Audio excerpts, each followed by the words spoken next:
From Interior Alaska's most trusted news source, this is the Fairbanks Evening News. Good evening and thank you for joining us. Our top story, the Alaska State Senate unanimously passed Senate Bill 23 today, legislation that provides a funding package for a natural gas trucking project. All 20 members of the Senate voted in approval. However, Democrat Hollis French of Anchorage said it was a big investment for a state that hasn't been good at picking winning projects. The legislation sailed through Senate committees over the past few weeks, enjoying all-around support from lawmakers from all over the state. The House version of the bill, HB 74, hasn't been as fortunate and has been stuck in the Labor and Commerce Committee. Earlier this week, Chairman Representative Kurt Olson of Soldotna, a Republican, chided backers of the project because no one provided testimony at Monday's hearing. Today, however, at a second scheduled hearing, supporters of the trucking project came out in force. Right now, it's fantastic to see everybody from, you can see labor, you can see bankers, you can see people from utilities.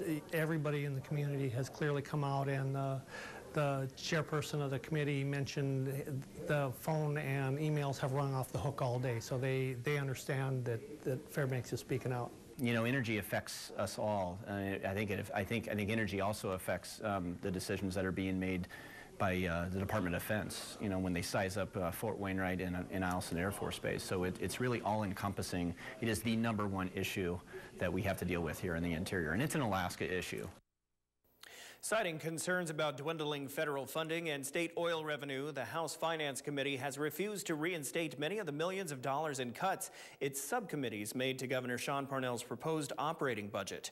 The committee approved a few amendments that grow the committee's proposed $9.7 billion operating budget, but also approved more cuts in addition to the $195 million it has already slashed from the budget. An amendment penned by Representative Tammy Wilson of North Pole and committee co-chair Representative Alan Osterman of Kodiak zeroed out funding for classroom digitization and directed some funds to specific online projects. Well, Alaska Senator Mark Begich grilled officials from the Department of Veteran Affairs today on the backlog of disability claims preventing veterans from receiving benefits they earned. During a hearing of the Senate Veteran Affairs Committee, Begich said the most common request his office receives from constituents is to assist a veteran in claiming their benefits. Begich also pressed the VA to report back on moving electronic records between DOD and Virginia to cut down on wait time for servicemen and women transitioning out of the military. At the end of 2013, because that's what I heard you say, we will be moving electronically the full records from DOD over to the VA, so I don't have to spend time with my staff on a regular basis calling up DOD saying, what the hell, where's the information, and then VA, why don't you have it yet? And a clarification, that was the VA and not Virginia, the state. Continuing on, the Fairbanks area is continuing to be plagued by air pollution despite relatively mild temperatures. Inversions occur when a layer of cold air is trapped below a layer of warm air. They normally occur in the Tanana Valley when it is colder, but inversions are continuing to be a problem in Fairbanks even this far into winter. The State Department of Environmental Conservation issued an air quality advisory Tuesday afternoon for North Pole and Fairbanks. The department says that air would be unhealthy for sensitive groups for the next several mornings. The worst month this year for air pollution was the month of December. 25 days were deemed unhealthy for sensitive groups in North Pole and 16 days for Fairbanks. Subsistence is one of the primary subjects being talked about at length this week during the 2013 Tanana Chiefs Conference Convention. Advocates say a series of broken promises, or death by 1,000 cuts, could summarize Native access to traditional fishing and hunting under American and Alaskan governments.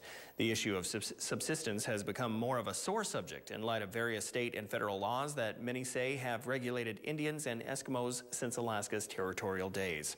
Representatives from 42 Athabascan communities joined in on a panel discussion on hunting and fishing, in which they were encouraged to continue advocating for tribal management of fish and game populations. PJ Simon, second chief from the village of Allakaket, says the concerns of many are valid. Is life for us. You know, we're at ground zero at the subsistence level in Nalakakit, and that's what we do. We live, we follow the seasons, and we have no problems with that. We don't have no problems with any other people. We just want our resource protected. It's biological gold, a renewable resource, and we treat it that way. We take only as much as we need. We never waste. So we're concerned. And when we come back, TCC's Housing First program is at near capacity. Also in our military report, Alaska Territorial Guard members finally received their honorable discharge. Those stories are next. Stay with us. This edition of the Fairbanks Evening News is brought to you by Northland Hearing Services, Spadard Builders Supply, Usabelli Coal Mine, and by First National Bank of Alaska. Welcome back to the Fairbanks Evening News. A fiscal note shows the latest version of the oil tax overhaul would cost the state between $1 billion and about $1.3 billion next year. That is based on the Department of Revenue's fall forecast for oil prices and production. The forecast predicts a continued net decline in North Slope production through 2022 and prices ranging between $109 and $118 a barrel through 2019. The analysis shows a negative fiscal impact, a mix of the measure's effect on revenue and the operating budget, of between $1.4 billion and nearly $1.8 billion by the year 2017. This is higher than the potential impact under approaches proposed by Governor Sean Parnell and the Senate Resources Committee. Senate Finance unveiled its version of the bill Tuesday. It will hear other fiscal scenarios, assuming new production, Wednesday. TCC's Housing First program here in Fairbanks is almost at full capacity. That is according to agency officials who made the announcement earlier this week. A total of 43 clients now occupy the 47-unit facility, with the final 4 slated to arrive later this week. The former hotel provides stable housing to the chronic inebriate homeless. However, officials say individuals were moved in at a deliberately slow pace in order for them to acclimate with each other. Tenants are responsible for 30% of their rent, while the remaining amount is paid through housing vouchers and other sources. Director Shirley Lee says the program is working. Over the past 10 months, as the Housing First Director, I have met some of the strongest, nicest people you'd ever want to meet, who just happen to be chronic alcoholics. We are now almost fully housed. We have 43, and the remainder coming in this week. I thank you again for, as delegates, permitting us to open that program. And it's a challenge because the budget's stretched thin. We're going to have to do some fundraising, but it's working. The Noel Ween Library provides the community with a wealth of knowledge and educational tools. For 23 years, one individual has overseen the day-to-day operations at the library. Greg Hill is retiring after a long, successful career. He's calling it quits. He and his wife will still call Fairbanks their home, as Greg will continue to oversee the Kids Read program. Greg says he is proud of what he and his staff have accomplished during his time as the head librarian. One of the noblest aspects of being a public librarian is how we provide the very best services we can provide. We provide the best answers, the best direction, the best instructions to everybody, regardless of their age or their sex or their religion or their race or their sanity or their hygiene. You know, we treat them all as well as we possibly can. Last year, military members received recognition from the community with this Salute to Our Military parade. Friday, March 29th, the community will once again have an opportunity to thank local military members for the 45th year in a row at the annual Military Appreciation Banquet at the Carlson Center beginning at 6 p.m. Tickets are available online through the Fairbanks Chamber of Commerce. Many awards will be handed out recognizing the meritorious service of Air Force, Army, and Guard personnel. From a civilian's perspective, you don't get to hear the frontline stories all the time, and that banquet really provides a venue for those folks to have a pat on the back and a job well done and thank you for your service, and the award winners are what the event is all about. A person shouldn't have to wait until he's 100 years old to hear thank you from a grateful nation. But whether it comes at 100, 94, 90, 85, or 82, the thank yous were said. News Center 11's Monty Bowen explains in this week's military report. The thank yous were said to 5 Ketchikan men who served in the Alaska Territorial Guard during World War II as unpaid volunteers, providing service to our nation at great risk to themselves. Those are the words of Major General Thomas Katkus, the Adjutant General of the Alaska National Guard. So the Alaska Territorial Guard was pretty high-risk adventure back in those days. Had a very critical mission. They stepped forward on their own, and they were organized in such a manner that they were truly community members serving their country and their state. When the men were discharged and the Territorial Guard disbanded in 1947, their service was not recognized as military. Although they were called upon to defend the U.S., Alaska was not a state. Katkus said they didn't even get a handshake. They basically were told the war's over, go home. In 2000, thanks to the efforts of Alaska Senator Ted Stevens, they were recognized as veterans and allowed to apply for honorable discharge. Thank yous went to Henry Nelligan, Willard Reese, John Reese, Victor Close, and Ralph Devaney. Monty Bowen, News Center 11. The Military Report is brought to you by Stanley Nissan. Innovation for all. And thank you indeed for your service, guys. Enough with the thank yous. Let's have a warm welcome for Joe Cook coming in for the look at sports and, exciting finish to a race. Oh, yeah, most definitely. You know, the Iditarod winner. He was a seasoned veteran, if you will. He actually won it a few years ago, so he's adding to his trophy case. Let's find out who it is coming up in the Ice Dogs. They're back in the Big Dipper this week after another 3-game series. And we talked to the team as they prepare to put their winning streak on the line. That's coming up in sports.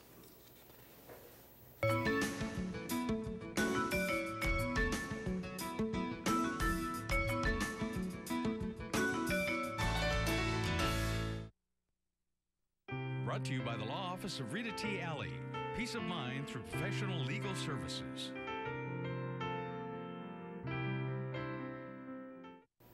Hello, Interior Alaska. Joe Cook here in the sports seat for you this evening. Hope you're having a good day. Now to make it better, let's talk some sports. Last night at 10:39, the winner of the Iditarod crossed the Nome finish line. Mitch Seavey is the 2013 Iditarod champion. Seavey 53 is the oldest musher to win the 1,049-mile dog sled race and adds to his 2004 Iditarod title. Seavey is also the father of last year's winner, Dallas Seavey. Dallas was the youngest to win the Iditarod at 25 years old. For the Seaveys, age doesn't mean a thing on the trail. Mitch Seavey wins $50,400 and a new Dodge Ram pickup truck. Ali Zirkle came in second place again for the second straight year, just 24 minutes behind. Jeff King came in third, followed by Dallas Seavey, and Ray Reddington Jr. placed fifth. Nicholas Pettit was sixth. Jorah Uslam of Norway was the top rookie, finishing in seventh. Jake Berkowitz was eighth. Sonny Linder in ninth, and Lance Mackey finished 19th.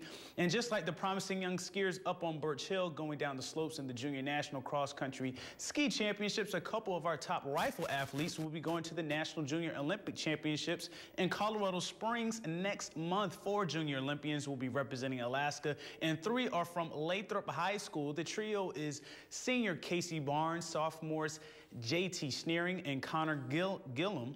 The Malamutes finished second in regionals back in December. I caught up with the dedicated group today at the TVSA rifle range as they were shooting in a national virtual match during spring break. Pretty exciting. I mean, I wasn't expecting it. I mean, I was trying for it, but then the results came out, and I was pretty psyched. I think it'll be good. I mean, when we get down there, it's a completely different game because everyone is so good down there. So I don't expect to be on top or anything, but it'll be nice to hopefully be competitive. It's an incredible group of kids. Like I said, it's the perfect storm. They got incredible talent, incredible work ethic, and they enjoy it. They have fun together too there, so that's totally awesome. And even with the hockey season over and the Nanoks leaving the CCHA, they are getting accolades from the conference. A day after Tyler Morley was named to the All-CCHA rookie team and Colton Pareko and John Keeney received honorable mentions for the All-Rookie team, senior Andy Toronto was named to the All-CCHA second team. In 37 games, Toronto led the Nooks with 16 goals and 30 points, 9th in the CCHA. Toronto also had a team leading 4-game winners. Toronto's career 59 goals, 120 points, ties him 17th 17th all-time in scoring with former Nana Deion Nelson. 7 teams were represented on the all-conference teams, with Miami landing 2 on the first team. Fellow senior and team captain Adam Henderson is also a nominee for the CCHA Scholar Athlete of the Year. In 37 games, the defenseman posted a career-high 12 points this season while maintaining a 3.86 GPA, all while pursuing a master's in business administration. Your Fairbanks Ice Dogs will be hosting the Fresno Monsters Thursday for a 3-game series after the Ice Dogs dispatched the division-leading Wenatchee Wild in the 3-game sweep last week. The Fresno Monsters are the basement team of the West Division. In this series, the Ice Dogs can improve their special teams. Their penalty kill is solid, top 6 in the league, but are 17th in successful power plays. Fairbanks is the hottest team in the NAHL right now with a 7-game winning streak, and they can't sleep on the Monsters, who will want nothing more than to be late-season spoilers to the Ice Dogs' quest to win the division. I think the biggest thing is not to take them lightly, even though they're last place in the division. Any game's big, especially coming down the home stretch here, so we just need to be prepared. We're getting a lot better looks, and we're not creating negative momentum coming off our power play opportunities. So that's the important thing right now, and then hopefully it just kind of starts clicking a little bit more, and we're being rewarded for our efforts. And well, March Madness is almost here. There's been a lot of parity in college basketball, so my Norfolk State Spartans, who upset Missouri last year, have just as good a chance as anybody. But put up your picks in the KTVF College Hoops Challenge. Go to webcenter11.com, register, and fill out a bracket before the first round of the NCAA tournament. The best bracket gets our grand prize, a 1-month membership to the Alaska Club, 2 large pizzas from Pizza Hut, and a KTVF ball cap. The national grand prize is a cool $1 million. D. Lou and myself will be playing, so try to outpick the sports guys. And that'll do it for sports tonight. Thanks for rocking with me for a little while. Get more KTVF Sports on Twitter, YouTube, and our mobile app, and of course, webcenter11.com. Stay cool, Alaska. Your full weather forecast is coming up next, and we'll catch you next time.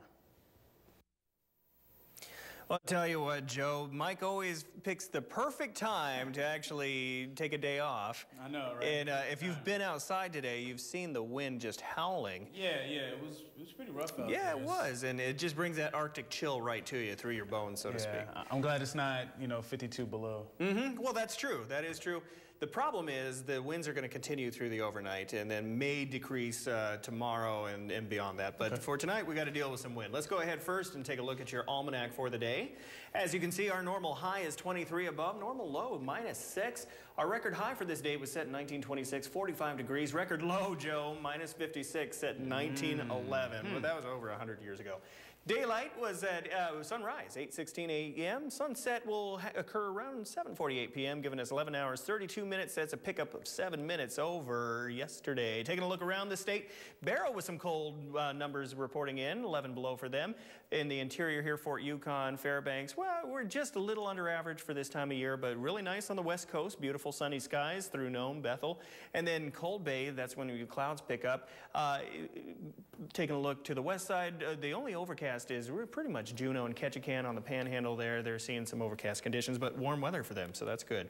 Let's take a look down at the lower 48 and see what we can see. And as you can see, there is a storm system affecting the Midwest, and that's going to blow through, Minnesota and then into Illinois, and then cause possibly pick up some lake effect snow over the lake, Great Lakes.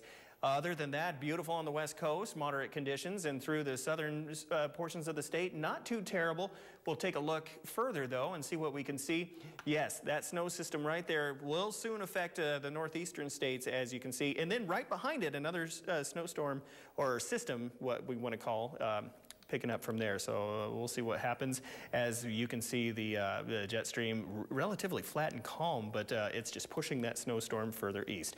Taking a look at tomorrow's forecast for up and north, partly cloudy for Barrow and Nome. Wind chill advisory for Fort Yukon, 17 for Nome. In the interior here, another day, plenty of sun. Maybe those winds will calm down, 16 and 15 respectively. In the Panhandle, strong wind advisory in Juneau. That will be a mixture of snow and rain for Ketchikan as well, but still moderate temperatures. On the southeast, scattered clouds for Cold Bay, Kodiak, and Bethel, with Cold Bay and 29, Kodiak above freezing with 36 degrees. And finally, in the south central areas, snow showers at Anchorage and Homer, snow in Valdez. Okay, let's go ahead and take a look at your kids' weather watch for the day. Once again, Northern Lights Academy is our featured school this week, and let's go ahead and take a look at what they have to say. Hi, my name is Ivy, and I attend Northern Lights Academy, and here's my question for the weatherman. Why does the sky turn a really dark, kind of icky green when a tornado is coming? You know what? Thank you for the question. And since I'm not a weatherman, I'm going to pass on that because Mike would be better able to explain that. I'm going to call him in the interim and find out exactly the answer to that question. So I'll keep you posted. Don't go anywhere. Yeah, I'm going to use my phone a friend line. Tomorrow night, the teacher will have an interesting fact. Okay, take a look at tonight's forecast. It's going to get chilly, folks. 23 below, clear skies, considerably colder, and of course, we're going to have wind gusts up to 40 miles per hour from what I understand, and that just makes it even that much more colder.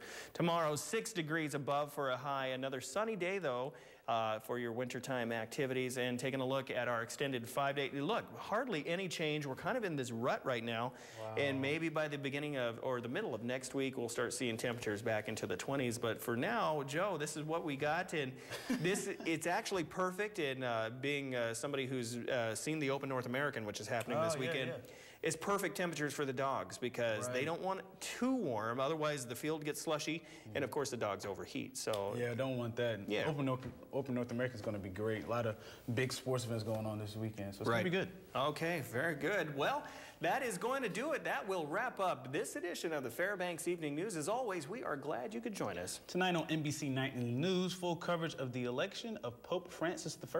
That's next with Brian Williams. I'm glad about the name change, too, because he has 4 from, his real name, and it's really hard to pronounce. Okay, from all of us here at the News Center, we hope you have a good night.